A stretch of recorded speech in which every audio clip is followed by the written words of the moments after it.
Este es uno de los lugares más desolados del planeta. Es el país menos densamente poblado del mundo. Aquí, cada pareja tiene para ellos 1 kilómetro cuadrado de tierra. Es difícil de imaginar cómo una nación tan despoblada pudo llegar a crear el segundo imperio más grande de la historia de la humanidad. El más grande si hablamos de imperios continuos, es decir, que abarcan una extensión de tierra sin separar.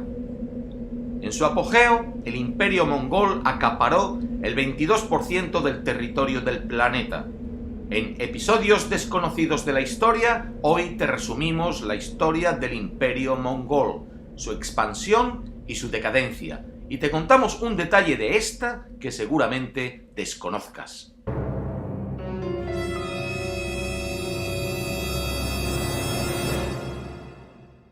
La historia del imperio mongol abarca, más o menos, los 100 años del siglo XIII, 70 años de expansión y 30 de debacle. Comenzó con un guerrero mongol llamado Temujin, que en el año 1206 consiguió reunir bajo su mando a las tribus mongolas. Fue proclamado Gran Khan y recibió el nombre de Genghis. Genghis Khan solo vivió 21 años más tras su nombramiento, pero en ese tiempo se lanzó a una oleada de conquistas que expandió el territorio mongol en todas las direcciones. El ejército mongol no era numeroso, en muchas batallas era menor que el de sus adversarios, pero era un ejército disciplinado, con líderes comprometidos, arqueros expertos y, sobre todo, una caballería temible.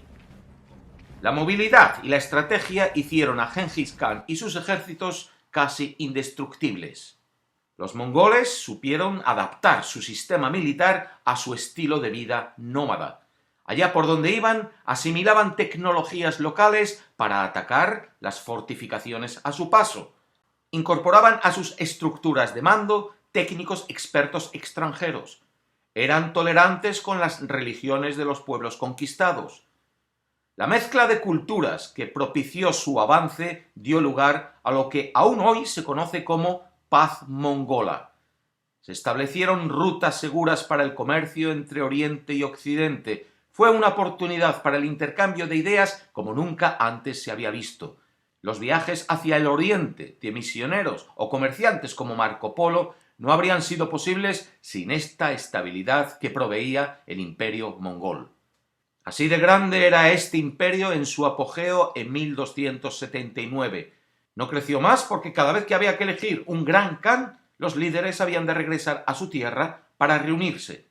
Eso salvó a Europa en 1241. Los mongoles ya habían devastado Polonia, Lituania, Hungría, Croacia y Bulgaria, y habían derrotado al ejército alemán cuando murió el khan Ogodei, hijo de Genghis Khan. Entonces, los mongoles detuvieron su avance y regresaron a su tierra para elegir un nuevo líder. Lo mismo ocurrió en 1256, cuando habían conquistado Bagdad y las tropas mongolas ya habían entrado por Siria y Palestina hacia Egipto. El gran khan de entonces, Mongke, nieto de Genghis Khan, murió, y el regreso a elegir quién sería el nuevo khan puso un freno a las conquistas. Lo complicado del proceso de sucesión y las divisiones internas comenzaron a desintegrar el imperio.